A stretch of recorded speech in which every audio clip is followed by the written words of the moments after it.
Recent டைம்ல நிறைய Amazon sellers அவங்களோட மணியை லாஸ் பண்ணிட்டு இருக்காங்க. இந்த அமேசான் அக்கௌண்ட்டை மட்டும் பாருங்க, பேமெண்ட்ல -700 கிட்ட நெகட்டிவ்ல இருக்கு. இந்த அக்கௌண்ட்டை பாருங்க, இதுலயும் -4000 கிட்ட லாஸ்ல இருக்கு.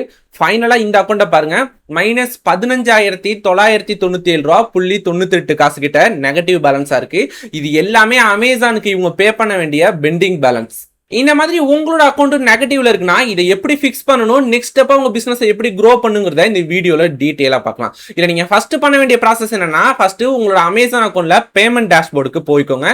பேமெண்ட் டேஷ்போர்டுக்கு எப்படி போறதுன்னா ரொம்பவே சிம்பிள் தான். உங்களுக்கு இந்த நெகட்டிவ் பேலன்ஸ் பெருசா காட்டுதுல, ஜஸ்ட் அது மேல கர்சரை வச்சு ஒரு கிளிக் பண்ணுங்க. கீழே கோ டு பேமெண்ட்ஸ்னு ஒரு ஆப்ஷன் இருக்கும், அதை ஒரு கிளிக் பண்ணுங்க. கிளிக் பண்ணீங்கன்னா டைரக்டா நம்ம பேமெண்ட் டேஷ்போர்டுக்கு வந்துருவோம். இந்த இடத்துல நிறைய ஆப்ஷன் இருக்கும், எதையுமே கண்டுக்காதீங்க. லாஸ்டா இந்த இடத்துல ரிப்போர்ட் அண்ட் ரிப்போஸ்டரின்னு ஒரு ஆப்ஷன் இருக்கும், அதை மட்டும் கிளிக் பண்ணுங்க. ஜஸ்ட் கிளிக் பண்ணீங்கன்னா இந்த இடத்துல டேட் ரேஞ்ச் கேட்கும். உங்க பிசினஸ் எப்போல இருந்து லாஸ்ட்ல போதோ அந்த டேட் ரேஞ்ச் கொடுங்க. அப்படி இல்லைன்னா மினிமமா ஒரு 3 மந்த்துக்கான ரிப்போர்ட் வச்சு டவுன்லோட் பண்ணிருங்க. ஃப்ரம்ல கிளிக் பண்ணி நான் வந்து ஜனவரி 2026லேருந்து ஏப்ரல் வரையும் இருக்கிற ரிப்போர்ட்டை டவுன்லோட் பண்ணுறேன். கொடுத்து முடிச்சதுக்கு அப்புறமா இந்த இடத்துல ரெக்வஸ்ட் ரிப்போர்ட்னு ஒரு ஆப்ஷன் இருக்குல்ல, அதை கிளிக் பண்ணுங்க. அதுக்கு முன்னாடி ரொம்பவே முக்கியமாக நம்ம பண்ண வேண்டிய சேஞ்சஸ் என்னன்னா, இந்த இடத்துல ரிப்போர்ட் டைப்னு ஒரு ஆப்ஷன் இருக்கும், அதில் டிரான்சாக்ஷன்ல இருக்கும். ஜஸ்ட் ஒரு கிளிக் பண்ணி இந்த இடத்துல சம்மரின்னு ஒரு ஆப்ஷன் இருக்கா, ஜஸ்ட் அதை ஒரு கிளிக் பண்ணி இந்த இடத்துல ரெக்வஸ்ட் ரிப்போர்ட்டை கிளிக் பண்ணுங்க. இதை கிளிக் பண்ணீங்கன்னா உங்களுக்கு ஒரு பிடிஎஃப் ஃபார்மெட்ல ஒரு ஃபைல் ரெடி ஆயிருக்கும். ஜஸ்ட் அந்த இடத்துல டவுன்லோட் பிடிஎஃப் மட்டும் கிளிக் பண்ணீங்கன்னா உங்களுக்கு ஒரு பிடிஎஃப் டவுன்லோட் ஆயிடும். இந்த ரிப்போர்ட்ல என்டையரா நீங்க எவ்வளவு ரெவன்யூ பண்ணிருக்கீங்க, உங்களுக்கு என்னென்னலாம் எக்ஸ்பென்சஸ் ஆயிருக்குங்கிற மாதிரி எல்லா டீடைலும் செப்பரேட்டா கொடுத்துருப்பாங்க. இதுவே நம்ம இந்த அக்கௌண்டோட ரிப்போர்ட்டை பார்த்தோம்னா இந்த இடத்துல டோட்டல் இன்கமா 45,000 கிட்ட அவங்க ஏர்ன் பண்ணிருக்காங்க. இதுவே எக்ஸ்பென்சஸ் பார்த்தோம்னா 56,615 ரூபீஸ் கிட்ட உங்களுக்கு எக்ஸ்பென்சஸ் மட்டுமே வந்திருக்கு. 45,000 ரூபாய் சம்பாரிச்சு 56,000 ரூபாய் செலவு பண்ணிருக்காங்க. ஓகே, இதை எப்படி நம்ம ஃபிக்ஸ் பண்ணலாம்னு இன்னுமே டீடைலா பார்க்கலாம். இந்த எக்ஸ்பென்சஸ்லயே அதிகமா இருக்கிறது என்னன்னா 21,000 கிட்ட ஸ்பெண்ட் பண்ணிருக்காங்க. எதுக்கு? அட்வர்டைஸ்மெண்ட்டுக்கு. இந்த அக்கௌண்ட்டை நீங்க ஃபிக்ஸ் பண்ணணும்னு நினைச்சீங்கன்னா ஃபர்ஸ்ட் ப்ராசஸ் அட்வர்டைஸ்மெண்ட்குள்ள போய் எதுக்கெல்லாம் அதிகமா ஸ்பெண்ட் ஆகுதோ அது எல்லாத்தையுமே கட் பண்ணுங்க. அப்போ மட்டும் தான் நீங்க ப்ராஃபிட் மேக் பண்ணுவீங்க.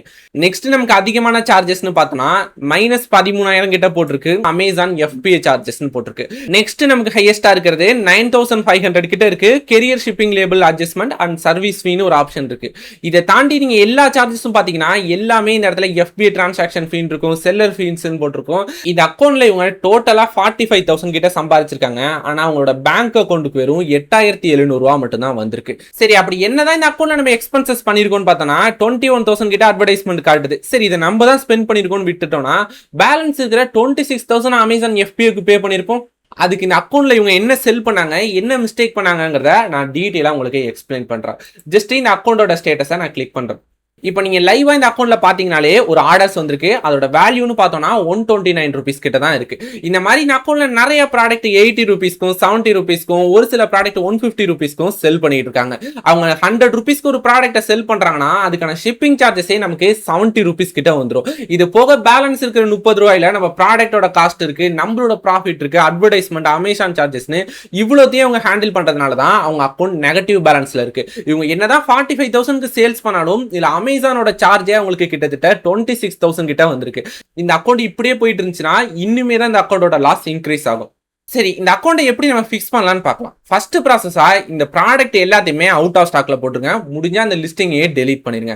நெக்ஸ்ட் இந்த மாதிரி ரொம்பவே லோ ப்ராஃபிட் இருக்கிற ப்ராடக்டா செல் பண்ணாம அட்லீஸ்ட் உங்களோட ப்ராஃபிட் மார்ஜின் 2 to 3 டைம்ஸ்ல இருக்கிற மாதிரி ப்ராடக்ட்டை மட்டும் சூஸ் பண்ணுங்க. ஒரு ப்ராடக்ட்டை நீங்க 300க்கு வாங்குறீங்கன்னா அதை 900க்கு செல் பண்ற மாதிரி பாத்துக்கோங்க. அப்பதான் உங்களோட எக்ஸ்பென்சஸா இருக்கட்டும், ஷிப்பிங் சார்ஜஸா இருக்கட்டும், உங்களோட ப்ராஃபிட்டா இருக்கட்டும், இது எல்லாத்தையுமே உங்களால ஹேண்டில் பண்ண முடியும். Next advertisement. இந்த 2026ல அட்வர்டைஸ்மெண்ட்டே யூஸ் பண்ணாம அமேசான்ல செல் பண்ண முடியுமான்னு கேட்டோம்னா இது ரொம்பவே ஒரு கஷ்டமான ப்ராசஸ் தான். இதுக்கு நிறைய உங்களுக்கு டைம் அண்ட் எஃபோர்ட் தேவைப்படும். கரெக்டான ஸ்ட்ராட்டஜி யூஸ் பண்ணி அட்வர்டைஸ்மெண்ட் ரன் பண்றீங்கன்னா இது எதுக்குமே நீங்க பயப்பட வேணாம். இன்ஃபேக்ட் அட்வர்டைஸ்மெண்ட் தான் உங்க பிசினஸ் நெக்ஸ்ட் ஸ்டேஜுக்கு எடுத்துட்டு போகிறதுக்கு ஹெல்ப் பண்ண போகுது. இது இல்லாம இன்னும் ஒரு சில அக்கௌண்ட்டை செக் பண்ணி பாத்தீங்கன்னா இந்த இடத்துல ரீஃபண்ட் சார்ஜஸ் இருக்குல்ல, இந்த ரீஃபண்ட் ஃபீ அதிகமா இருந்தாலும் உங்களோட பிசினஸ் லாஸ்ல போகிறதுக்கு சான்சஸ் இருக்கு. உங்க அக்கௌண்ட்ல எல்லாத்தையுமே நீங்க ஃபிக்ஸ் பண்ணிட்டீங்க, உங்களோட ப்ராஃபிட் மார்ஜினும் 3x இருக்கு. ஆனா உங்க ப்ராடக்ட்டோட குவாலிட்டி சரியில்லாம நிறைய கஸ்டமர் வாங்கி ரிட்டர்ன் பண்ணிட்டு இருந்தாங்கன்னா அந்த ரிட்டர்னுக்கான ரிவர்ஸ் ஷிப்பிங் சார்ஜஸா இருக்கட்டும், உங்களோட பேக்கேஜிங் காஸ்டா இருக்கட்டும், உங்க அக்கௌண்ட்டுக்கு நெகட்டிவ் ஃபீட்பேக் வந்து அதுவே உங்களோட சேல்ஸை டம்ப் பண்ணும். அதனால நீங்க அமேசான்ல ஒரு ப்ராடக்ட்டை செல் பண்ண போறீங்கன்னா உங்க ப்ராடக்ட்டோட குவாலிட்டியும் அதோட ப்ராஃபிட் மார்ஜினையும் தான் நீங்க மெயினா ஃபோக்கஸ் பண்ணணும். அதுக்கப்புறமா அந்த அட்வர்டைஸ்மெண்ட்டை யூஸ் பண்ணி எப்படி ஸ்கேல் பண்றதுங்கிறத பாருங்க.